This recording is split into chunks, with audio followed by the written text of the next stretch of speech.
आर्थिक निकषावर आरक्षण देण्याची मागणी अजित पवारांनी केली तर त्यांच्या या भूमिकेला माझा विरोध असल्याचं छगन भुजबळ यांनी म्हटलंय। जे सामाजिकरित्या मागास आहेत त्यांना आरक्षण मिळालं पाहिजे अशी रोखठोक भूमिका भुजबळांनी घेतलीय, तर अजित पवारांच्या भूमिकेचा आम्ही विरोध करणार असल्याचंही भुजबळांनी स्पष्ट केलंय। ठीक आहे, त्यांना करायचं करू द्या, आमचा त्याला कट्टर विरोध आहे। पुढे तुमची भूमिका काय राहणार? आधीच ती सांगितली, भूमिका नाही तर काय सांगितलं तुम्हाला।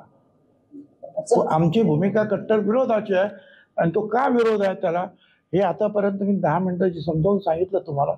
आरक्षणाचा बेस आणि मूळ जे आहे तो आर्थिक शिक्षण, त्याहीपेक्षा नंबर 1 चा मुद्दा आहे ते सामाजिकरित्या मागास आहेत का, आणि जे सामाजिकरित्या मागास आहे